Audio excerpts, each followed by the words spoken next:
It's Friday, July 2nd, and you, my friend, are listening to The Drive.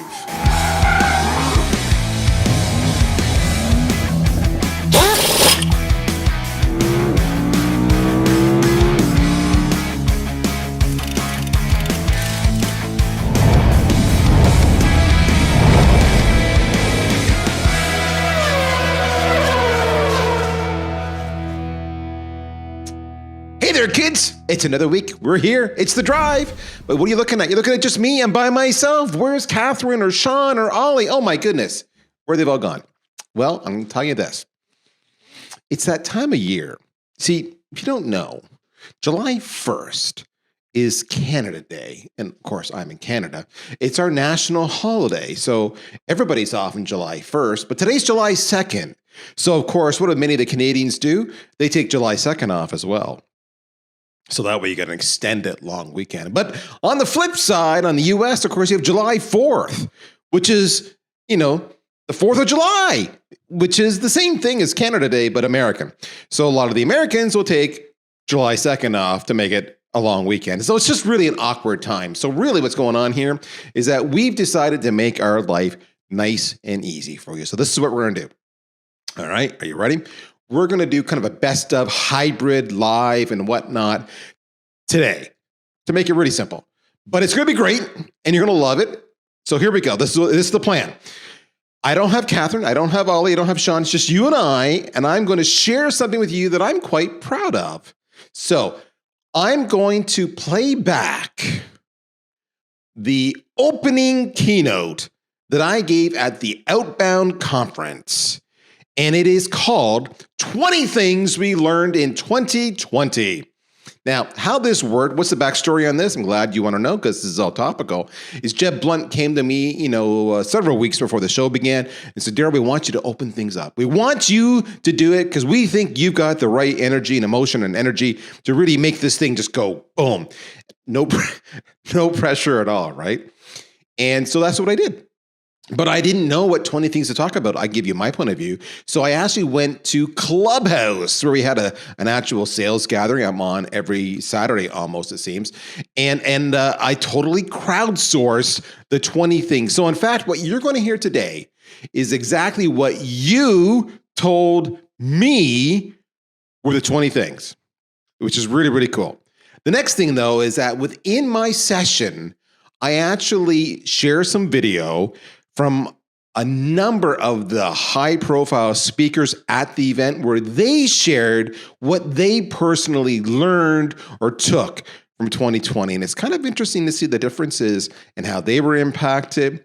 These are people we all know, love, respect, follow, read their books, watch their videos. So you kind of hold them in high esteem and regard versus what we're going to go through. So check this out. And when that's done, we're going to come back and we're going to do Ollie's rant and we'll call it a day. Okay, so here we go. Let's watch the opening keynote from Outbound in the year 2020. Of course, it was 2021. I'm a moron. Take it away. How's everybody doing, man? How you doing? We're here at Outbound. Did you ever think this would happen? Would we see each other again? Come on, talk to me. Yes? No? Yeah! All right. So, am I sporting the right attire in a post-COVID world?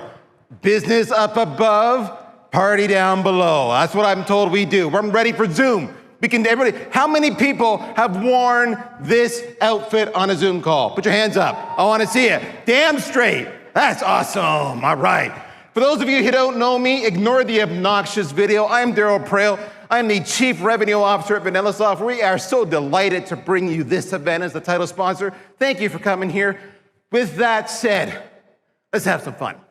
Jeb called me. He said, Darryl, we want you to talk about the 20 things that we learned in 2020. And I'm like, I can give you my opinion, but that doesn't mean it's right. What do I do?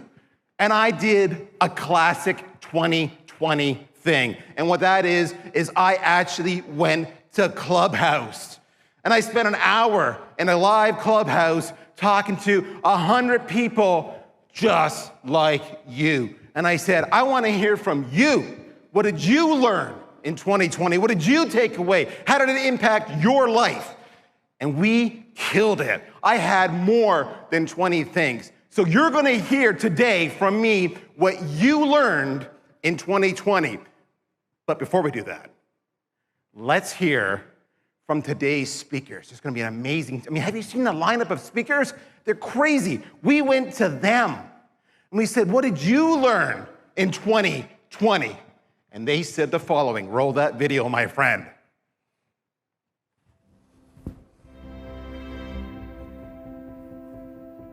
I learned during the pandemic. What did I learn in the pandemic? So, what did I learn during COVID? What I learned about myself during the pandemic was a responsibility to learn the lessons that the pandemic was trying to teach me. Who should we be during this time? What should we do? What I've noticed out there in the business world is that there is business to be got. There are opportunities out there if you look for them. Surround yourself with people who are going to lift you higher.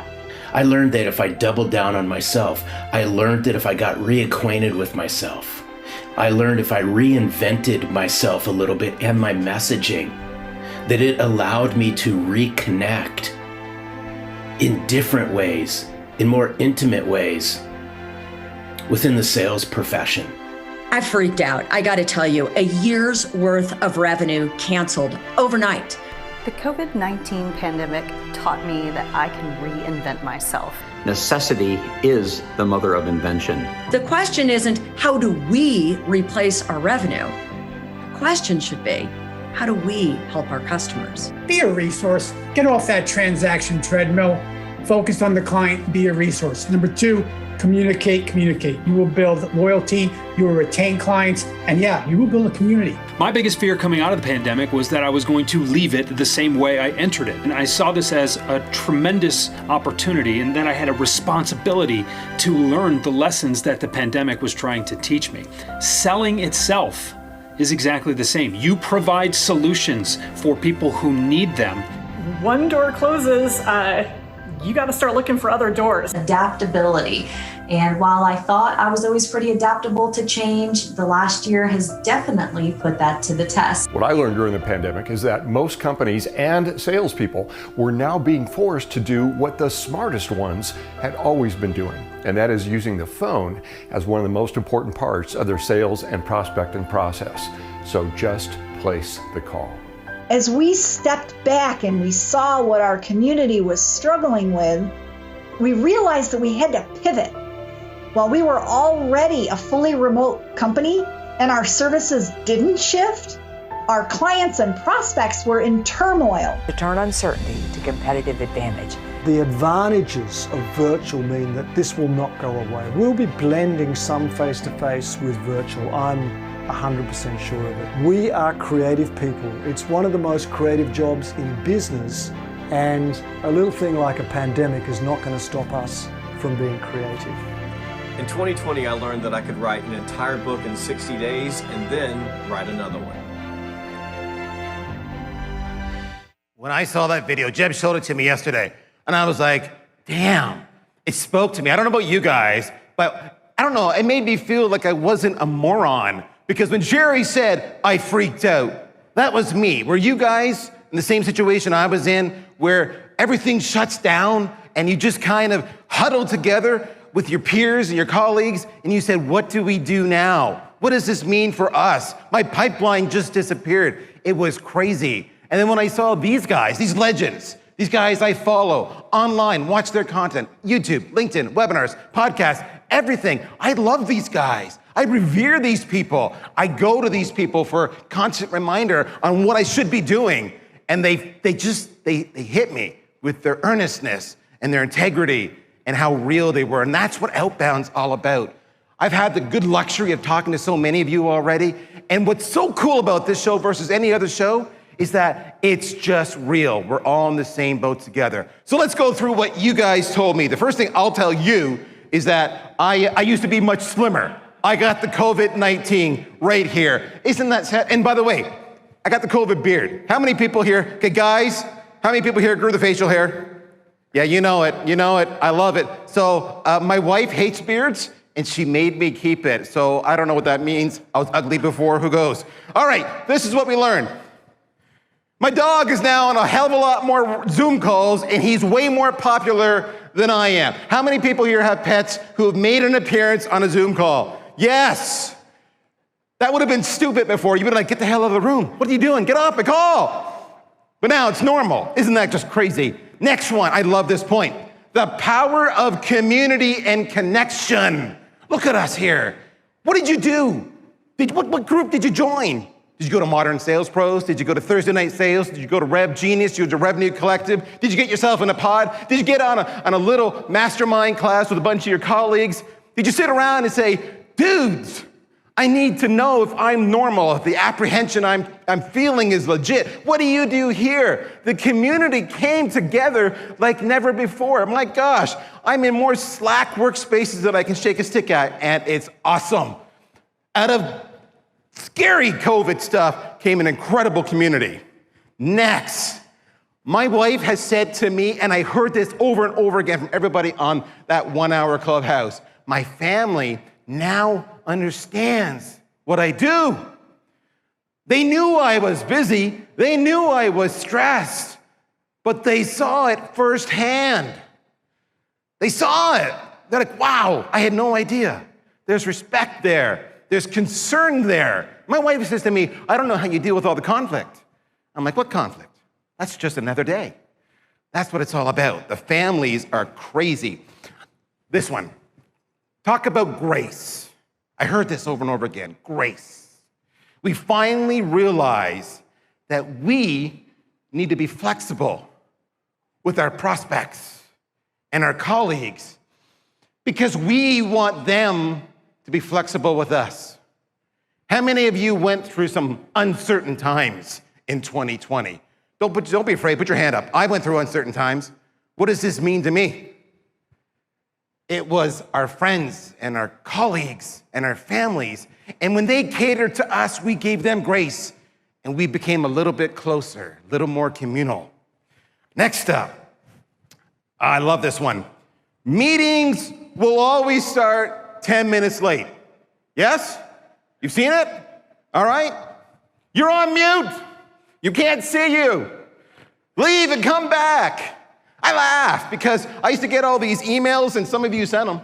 Hey, Darryl, can I have 10 minutes in your calendar tomorrow to talk to you about how awesome we are and how I'm going to rock your world? I'm like, dude, 10 minutes? That's going to take 10 minutes before we can even say the first word to each other. You don't need 10 minutes. That's what happened. Meetings always started, and it just became the norm. Next up, video conferencing etiquette. Okay, question for you. How many people, put your hand up, are guilty at looking behind the speaker to see what's in their room, what's on their bookshelf? All right. Keep your hands up for a second. If you put your hand up, how many of you then said, oh, sugar, what's behind me? Yeah. Did you change your room? I changed my room.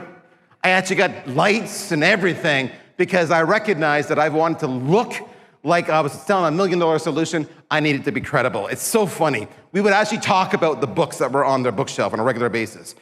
We learned to be authentically interested, like genuinely. Because I don't know, the COVID thing, as scary as it was, as impactful as it was, it brought us together on a shared circumstance.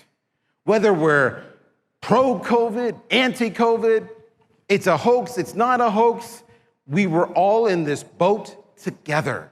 And through that process, we learned that common bond made us want to have an authentic relationship.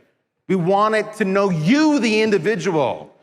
When we showed you grace, it's because we really cared. And when people reciprocated and they were authentic to us, it felt like we weren't working from home nonstop. It felt like we were a little bit closer to them. Okay, this one. Sales automation went amok in 2020. No one's answering their phone. I can't send a direct mail or a postcard to their offices because they're not at their offices. I'm just gonna go on hyper overdrive with my sales nurturing and sales engagement, and I'm gonna use the latest and greatest template that some greatest influencer has said, this is what you gotta do. And I'm not gonna personalize it. and I'm just gonna do it. And you were going, why? Why is nobody answering? And all the buyers that you're trying to get in front of are going, stop, I can see it's a bot. And then you saw LinkedIn and you saw SDR shaming. And then it became, well, why are you shaming the SDRs? You should coach them. Well, why are you sending me bad templates? You should know better. It forced us to come together and say, okay, maybe there's a little bit of guilt on both sides, and maybe we can act a little nicer and be a little more encouraging and helpful. That was the byproduct. I love Sam McKenna. She has an expression called show me you know me. And that's when it changed. We got curious again. Think about your discovery sessions, all right? You're like, I wanna know. And I wanna know because, I wanna know, but also because I wanted someone to talk to, because no one's talking to me, so please talk to me. Your brand. How many people got serious about your brand for the first time? You overhauled your LinkedIn profile. You made a point of being on podcasts and webinars. You contributed. You got into these other communities, and then you got your name out there. And you were scared the whole time doing it, but you elevated your brand. You saw, I need to own my brand. We all started being just a little bit vulnerable. We allowed ourselves to show those cracks in our armor. We actually opened up, not just to colleagues, but to prospects and people we've never met, but we're part of the same community because we bonded. We were all human. We reset. We recognized that we could work crazy hours and you're working from home. You could work 12 hours a day, 16 hours a day. You could work weekends. And we suddenly realized that wasn't scalable. And you started to realize what was important is a balance. I need time with my kids. I need time with my family. I need time away from this stupid ass desk.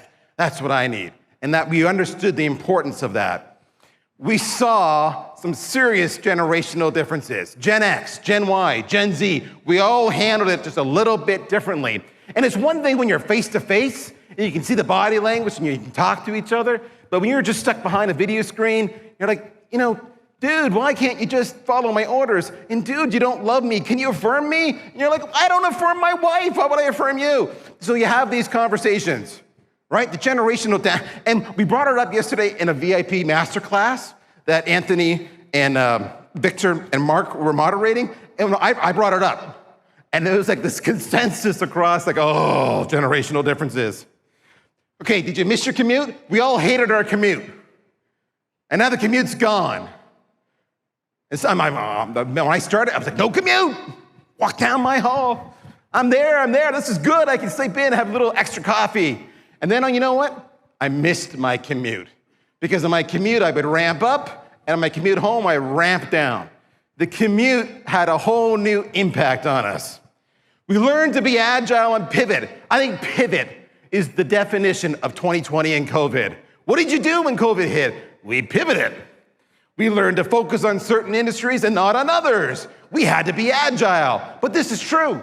It really forced you to look at your ideal customer profile and your target markets and your message. You had to pivot. You couldn't get by anymore. We learned texting is prime time. And I'm not just talking SMS, I'm talking WhatsApp, I'm talking Slack. I have more conversations on text than I do on video or I do on a phone. Everything's text. Leading up to this event this morning, I've got Slack, SMS, and WhatsApp messages coming in from all around the globe, wishing me luck. No one called me. No one sent me an email. They all texted me. Texting became a real channel in the sales world. Speaking of channels, multi-channel became king. Because we don't know, how do I get there? I had more people come to me and say, I've tried you on the phone, I've tried you on email, but I see you're on LinkedIn, so I'm trying you here. And I replied. And then I see other people who actually were frustrated because they weren't getting the numbers they wanted. They weren't getting the reactions. I'm like, did you try social? Well, no. Well, why not? Well, it's not really me. Did you try texting? Oh, that's invasive. Multi-channel is where it's at, and we learned that because everybody reacts differently, and if we didn't learn that, we missed our numbers. It's as simple as that. Speaking of another channel, video. Video became massive, huge. The traffic on the internet is like over 80% video. It's crazy. You saw like Zoom massively scale up. You saw Teams massively scale up. And video wasn't just about meeting. video was about your personal brand. Video was about being on social, being known, being credible. Video was about when a deal gets stuck, you go into LinkedIn and you send them a video message and they respond, because nothing's like guilty when they send a personalized video message because you know you've ghosted them and all of a sudden they send the message and you're like, okay, fine, I'll respond to you. Video became crazy. And we all learned to be a little less shy and a little more confident on video. We learned the phone is cool again. That's right. I had more meetings as COVID went along. Like, yeah, let's not do Zoom. I'm tired of Zoom. I'm in my official Zoom attire. I don't want to be seen. Let's have a conference call. You saw Clubhouse, the skyrocket. If you haven't gone on Clubhouse, there's some serious talent and conversations there. And you think about Clubhouse, what is it? It's a freaking phone call. That's right. I mean, people are exercising, they're in the bathtub, they're out walking the dog, and they're on Clubhouse. And I ask them why. And their answer is because I don't need to be on video. I don't need to text and follow along. I don't need to do a like or any kind of emoticon to convey anything. I just listen. And I'm like, isn't that a phone call? And of course, all the Gen Xers are like, yeah. And everybody else is like, well, phone became huge. Next. Wow, I saved this one for last. This is a long conversation on our Clubhouse session. Organizational purpose matters. How your company responded to COVID, how they made allowances, what they valued, either kept you there or you left. And the people who were looking to get hired made that their number one purpose. And they called every one of you to say, what's it like there? What are they doing? Are they sensitive to me? I'm a little bit nervous. I'm a little bit gun shy. I don't know. Are they inclusive? Are they diverse? Will they make allowances for my family?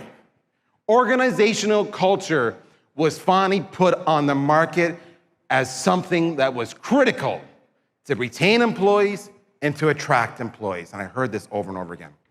Now, folks, I've just gone through 20 things and I've gone through this rapid fire, and this is crazy. I gotta tell you, you heard what they said. You've heard what you said.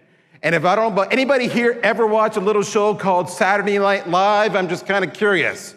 Yeah? And what do you see on SNL? You see the hosts come on and they do a little skit, and then at just the right time, when you're hooked, when you're baited, the camera zooms in on the guest speaker, and they look at the camera and they say, ladies and gentlemen, this is Outbound!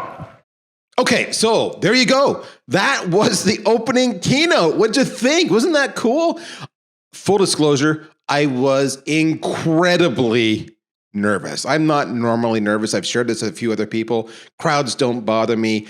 Admittedly, it's been a while since I've spoken in front of an actual live audience. It was dynamite to be back on stage. I loved it. But I was anxious because I did not want to disappoint, shall we say, in front of all those same experts that you kind of saw featured in that video, in front of Jeb Blunt or Anthony Iannarino or Victor Antonio or Mark Hunter or Jeff Bajorek or Sherry Levitin or Meredith Elliott Powell or Amy Franco. The list goes on. I didn't want to blow it in front of them because I just respect them so much. I want them to like me. And I know you can relate to that. So I'm just like you kids, just like you. And the even funnier part was at the end of that first day, we started talking with a variety of people who were speaking on stage. And it turned out we were all the exact same way. So, hey, doesn't matter where you are in whether you have a massive brand or no brand, we have the exact same human traits. Okay, with that said, let's throw it over to my favorite segment of always, The Drive, which is Ollie's Rant. Ollie, what do you have for us this week, my friend? All right, well, today's run is a little different. So as you guys probably know, AutoClose and I launched our first affiliate and referral partner program, and I'm really proud of everything that's come from that. But I'm still going to have to reach out to a lot of partnerships people and try and see if there are ways that I can work with them and other companies to try and accelerate this thing. So in my process of doing that, I found about 70 heads of partnerships on LinkedIn. I looked at all their profiles. Not one person had any contact details or a link to join their program on their profile or their contact information. Not one of them. So whilst I understand you're not necessarily going to put your phone number and your email address, you know, if I put that on my LinkedIn contact info, I bet I'm going to get spammed the hell out of, you know, my inbox and my phone box. But partnerships by default, literally the definition of the word is to work together. So how do we do that if we can't get in contact with each other? I know you can just connect and you can just write that that connection request and then take it from there. But let's make it easier. I mean, put the link in the profile, put the website in your summary, or whatever it is. Let's find a way to make this a tiny bit easier. I'm not asking for a lot. Maybe I'm just looking at it the wrong way. What do you think? Okay, so Ollie brings up an interesting point. How many of you are using your LinkedIn profile to share the connection info, how to get a hold of you? True story. I had a fellow reach out to me the other day, former sales rep on my team. Before that, he was a sales rep selling event services of where I was a client. So that's actually how the relationship began. Dynamite guy, very talented. I love him immensely. And he's like, Darryl, you know, of all the times we've talked, you know, and conversed, I've never asked for your cell phone number. And he goes, you know, I need to text you some stuff.